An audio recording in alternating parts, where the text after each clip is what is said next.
Part 4 of the Local Government Challenge, and the teams are heading east to Cambridgeshire. A battle on the home front. Huge opportunity to really go outside the box. There's no such thing as a monopoly on a good idea. Because they both did it, it was kind of not quite as different. And with the end in sight, who will go the distance? Funnily enough, I've thought about this quite a bit anyway. That is a real toughie.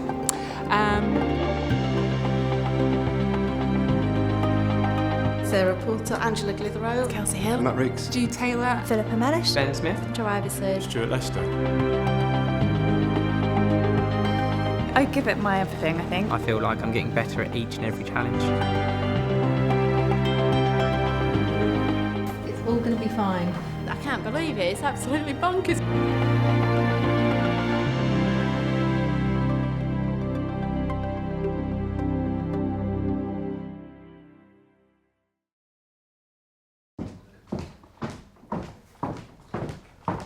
Part 4 of the Local Government Challenge, and the teams are touching down in South Cambridgeshire. And as they quickly find out, to do battle over one of the most fundamental economic issues facing the country. We've got a thriving economy, but fundamentally it's just a very expensive place to live. So we've thought it would be really great to come up with some new form of key worker housing, but we're not quite sure exactly what that is. So we're aware of what the issue is, we've done some thinking about it, but we haven't worked out what the answer is.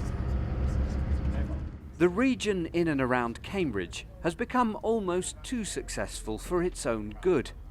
High-tech industries offer high-quality jobs and bright futures, if you can afford the admission fee. Demand for housing has pushed prices beyond the reach of many of the sort of people the area wants to attract from other parts of the country. So an outline business plan investment model showing where investment might be found. This month, teams Aspire and Catalyst are being asked to look at ways to change that. And suggestions for a pilot project or delivery plan. South Cambridgeshire hopes they can bring some innovation to the table. We're hoping for some really creative thinking about how we can solve a problem that the area has had for some time. And I really hope they bring some fresh energy to what is a really difficult problem to tackle. This is the second time that South Cambridgeshire has hosted the Local Government Challenge. And as the teams prepare to get on with it, a little advice from Councillor Tim Wotherspoon. And it would simply be this: get some sleep. Looking at sparkling in front of those judges makes a real difference. My password is at the bottom of that health and safety sign. Straight down to work then, with the contestants, as usual, dividing into two teams. Well, here we are again. You want to run? A quick decision in Team Catalyst on captaincy. I would really love to do it. You would? I would, yeah. Joe Iverson from Bolton Council will take the lead. What I have initially thought was there's a lot, isn't there? It's kind of like Google thing in San Francisco. And over at Team Aspire, it's Sarah Porter from Swale Borough Council in Kent. I feel like there's an awful lot of information to gather and to get a good idea of where we're actually going to go with this. Transport was mentioned by several different... After one dropout, there are just 9 contestants left. So to even up the teams, LGA trainee Hannah Boylan has joined Aspire for this challenge. And that's had a real knock-on effect to... But despite any extra help, the sheer scale of this challenge means no one's expecting to be able to follow Councillor Wotherspoon's advice. We can't solve the problem because it's a national long-term problem. So yeah, there's a huge opportunity to really go outside the box, and will probably be the only way that we'll come up with a really workable solution in 24 hours. It's not my area in terms of housing, but it's very interesting to me. I quite like how big it is. Big enough to attract a crowd to the first part of the team's fact-finding, a form of speed dating. At the sound of the whistle, contestants have 5 minutes to talk to a variety of local experts in planning, housing and transport. Our aim is to improve the transport network to support the local economy, and we're all after the same aim. So on those fringe sites on the edge of the city, It's delivered 40% affordable housing, but of course the market houses are that much more unaffordable. Developers justify it on the basis of large-scale infrastructure, the costs associated with that. They can't do everything to make the scheme viable. So the affordable housing provisions going down dramatically, by the very nature. This is such a challenging and massive problem that the teams could have scope to do absolutely anything with it. I mean, they could be weird and wonderful and wacky. They could invent an entire different type of housing that doesn't exist anywhere else in the world.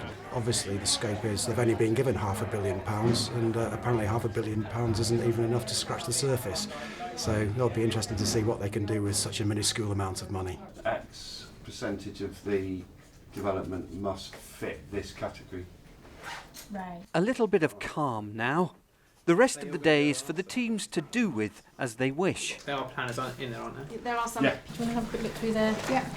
But it's never far from their minds that tomorrow afternoon they'll hand in a 2-page action plan and then face a panel of judges with a 10-minute presentation. Yeah, this is something that people spend a bit more than 24 hours on normally. We'll see how it goes. 23 hours. Not that big. Day 2 and a new venue, the headquarters of South Cambridgeshire District Council in Camborne. Obviously not going to call it man. No. It's clear that the early night didn't happen. No, but it was productive. We had a productive evening. The advice was to sparkle. So as long as we sparkle, it won't matter how much sleep we've had. It needs to be no more than 2 starters. That doesn't mean it needs to just... And it does mean that the ideas have been flowing.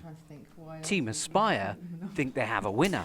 It's just that link between money and people, and it's a well-known brand thing to put up in terms of the presentation style. We're going with a bit of a monopoly theme, and thinking about the kind of different values of property on monopoly and the different affordability of houses in Cambridge and South Cambridgeshire. On the full market values, it will cost you 30. And burning the midnight oil has also given some inspiration to Team Catalyst. Matt came up with the Monopoly idea, which I think is absolutely fantastic. So I had the brainwave in the night about giving the judges some dice to throw or to kick off the presentation. So we're hoping that it may engage them and give them something a little bit different to the standard PowerPoint. Cost, just call it resale value, but if you have that 13.8... Neither team has any idea what the other is planning. This could be a pitch where we're pitching to buy Park Lane or just... Plenty of time for one or both to change their minds, of course, and plenty more to do before they get near their final presentations. And so we're coming to talk to you guys to sort of say, what do you think? Starting with more talking. This time to local business leaders, both in person. My sort of general feedback would be it's all quite ad hoc. So we've been tasked with looking at how we can come up with a solution for affordable housing. And on the phone. Media and sub-market housing in particular. Pool assets and land and draw investment into this space. As they go about their tasks, the contestants might be forgiven for having at least one eye on a bigger picture. This is the 4th of 5 preliminary challenges, so it's a good time to start to reflect on the whole experience. I've really enjoyed meeting some of the people who are just really inspiring and thinking outside the box, and it's challenged me to go back to my authority and be a bit more inspired and inspiring to others. Highlight, I'm certainly learning so much from this. It's been intense. The learning opportunities are just superb. Definitely stretches your development so that you're ready for whatever's thrown at you in your own local authorities. It doesn't seem so bad when you actually get back and something's laid at your table. It doesn't seem as daunting because you know everything has a solution. It's the creative element of getting a lot of people together in a short space of time and sort of producing something for it, and that's not necessarily a thing that happens often in local government, so it's really nice to be able to do something different. Something different right now for Stuart, representing Team Aspire alongside Angela Glitherow from Team Catalyst on a trip to Addenbrooke's Hospital, a world-famous centre of excellence toiling against the housing odds to keep staff. For us as a trust, it's perceived that the reason that we're struggling to recruit is because there's a lack of accommodation. A lot of staff can't actually live as close to site as they would like to, and so actually having affordable options to travel to us is probably their biggest sort of concern. They have an option to live on site, but at the moment we're nearly at capacity. The trip illustrates that this challenge isn't just about making it easier for some people to buy homes. It's about keeping this community functioning. It's this sort of example of the wider context of local government work these days that's opened the contestants' eyes over the past few months. I'm new to local government. I've only been working with Staffordshire County Council for 18 months, and the opportunity to have this exposure to all of these issues and all of these partners and to work with some of these brilliant young talented people has just been completely invaluable. Really enjoyed getting out to meet people and to talk to them about what the issues are facing them and give them some ideas for solutions. I don't normally actually do anything. I'm kind of like the conductor of an orchestra, so I just make sure everybody else does what they need to do. So actually to be there on the ground doing some of the legwork it's great actually. We've had such exposure to some amazing people like leaders, chief executives, directors, people that maybe some of us aren't talking to in our everyday work. So that's been a real learning point and something that I feel like I'm getting better at each and every challenge. One final quick trip out now, looking at some show homes in Camborne where a new estate is gradually taking shape. Yeah, and what we need to make sure the word is. And then it's all hands on deck, preparing their proposals and presentations. We're just emailing things off. It's all going to be fine. If I say it enough times, does that That's 2 minutes. You've wasted 2 minutes.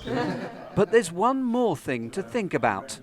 At the end of the next and final challenge of 2015, only a few will be chosen to go through to the final and the chance to win that £10,000 bursary at the LGA's annual conference. No, that's not a minus, that's just a... So that's what I mean, it's big. Okay. As they look around at their teammates, who do they think that should be? That is a real toughie. Well, firstly, I should say I have a background in competitive sport, so I'm going to put myself in there because I'm a hugely competitive person. Some people I haven't worked with yet, so I don't know. I think you've got two people who seem really almost fully formed at the moment. I don't know how much they get out of this process. I think they get a lot of experience, but that's Angela and Kelsey. I'd love to see Kelsey there. I already feel like I've won, and I think each one of us should feel like that. I feel very proud to have been in the last 9, so yeah, if I was in the final, fantastic. But I would also be quite happy to be someone's wingman and support them. Philippa, she's just got so much energy and she's clearly a very intelligent lady, so I think she could probably get to the final. Can I say me? I'd like to say me. I think Ben's a bit of a dark horse. Philippa is just an absolute world of just energy. My opinion is that the people who make it through to the final are sort of the leadership type material, and I think I fall just short of that, so that's why I've discounted myself. I've never been in this to get through to the final, so I think, yeah, that was never my end goal. The individual scores as we've gone through the challenges will hopefully give us some kind of insight at the end of the next challenge. But at the moment I'd say, I don't think I could say. I think it is all still to play for. Right, so... And so, it's presentation time. It's a hell of a challenge, guys. I'll be honest. Aspire go first, in front of a panel chaired as usual by the LGA's Head of Corporate Governance, Claire Holloway. Alongside her are South Cambridgeshire's planning portfolio holder Robert Turner and Chief Executive Jean Hunter, along with Neil Darwin, Chief Executive of the area's local enterprise partnership, and Ian Westwood, Head of Strategy Development at Lloyds Bank in Cambridge. When we were thinking about this project broadly, what was really clear to us was that we needed a good, high-level strategic approach to this situation. And as such, we've come up with an approach which we call community chess, which is a nod to my favourite childhood game, Monopoly there. And you bear with me, this is a bit of a mouthful, but it is a strategic property fund, bringing together public sector and private sector partners. not only to pool. Our project is all about a group of organisations that have come together to build new housing for local people and people relocating to the area and making it affordable. And it doesn't matter kind of what part of the board you're on, you should be able to afford to put up some kind of housing for yourself. I've been looking at city prices and it's not something I can afford. Well, have you considered the self-build option? Pretty sure I can't build a house. Well, actually, you say that, but there are other models like the IKEA type pop-up 3D printing design models. Have you come across those? I've heard of those, aren't they really? Some innovative presentation to put forward some equally innovative ideas. They're using 3D printing now to produce parts for aeroplanes, so I hear. So, no, not at all. Land values are high, affordable housing doesn't deliver. And then it's question time. Do you really think there's an appetite amongst the partners you've named to put in the kind of investment we would need? I think the important thing to say here is this isn't just about generating revenue for the partners. This is about a more strategic relationship around Cambridgeshire's future economically. What do you think the reaction of the existing community would be to some of the proposals you're bringing forward, for example 3D printing? How big would your printer be? Yeah, there's an obvious difficulty around that type of housing in terms of how it would be received in certain parts. So you have to be very sensitive. So let's go, let's play. Catalysts take over now, and any resemblance to the previous presentation is, as they say, purely coincidental. We're currently in jail, unfortunately, and we need to get out. So what our idea as Team Catalyst is based upon the Monopoly game, the rules of the game, the barriers that we face, and an idea to grow and keep South Cambridgeshire moving. Look at your portfolio of land across the piece. Use your own investment to invest in that, whether that's your own reserves, whether it's new homes bonus, whether it's some of the capital receipts, or even whether it's borrowing. That way you can take some of those profits that currently are going to the private sector. We've identified Warts Causeway. 21 acres of the site is owned by Cambridge County Council. 30% affordable housing, some of which to include units built by Addenbrooke Hospital. 30% to be high-end market value. Let's make lots and lots of money out of those high-end units. Can we fix it? Yes, we can. I was going to ask a little bit more about questions for Catalyst now. Unlocking private investment. What more thoughts, perhaps from Angela, would you have around that? I think it's about joining up all those opportunities, and if there's a piece of land that's owned in public ownership next to a piece of land that's owned in private ownership, well, let's talk to that owner. One of the points I'd like just to ask you on as well is the site that you picked at Warts Causeway. I know that has received quite a lot of opposition. What is your key selling point? Because all we're getting is this is another housing development and we don't want it. The council leaders and your political members are so engaged into what we were doing, and that buy-in is unique, and I think that's what you need to use as well as you forge forward perhaps the resistance in terms of the community that will support that. And then, as usual, the judges retire. When they were talking to people, they weren't afraid to get quite quickly to the point, which I thought was really helpful. This time, with clear comparisons to make. Did they both have other ideas as well, but narrow it down to Monopoly? Or? Last night when we left them, they had lots of ideas, and this morning it was Monopoly. And they both were probably very proud they'd come up with something quite unique, weren't they? And it's not something I would have come up with given this challenge, so they obviously, presumably, they put a bit of creative thought into the theme, did they, within the group? I have been given some tough jobs in my time, and then the waiting is over. Both your presentations were really worthwhile. You've put a lot of work into it. We do value your work that you have done, but there's only got to be one winner in this contest, and it goes to Catalyst.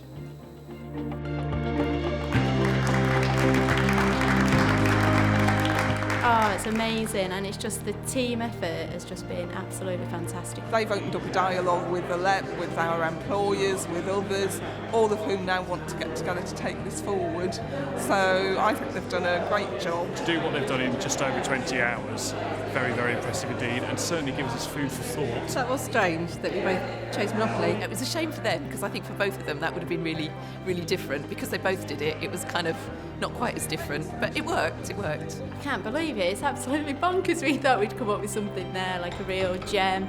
I suppose when you think about it, yes, it does lend itself to that. I thought that was all about Bob the Builder. For the final challenge, we're off to the Hereford and Worcester Fire and Rescue Authority. So that's going to be a very different challenge again. And for the first time in the whole series, the chief executive isn't a woman.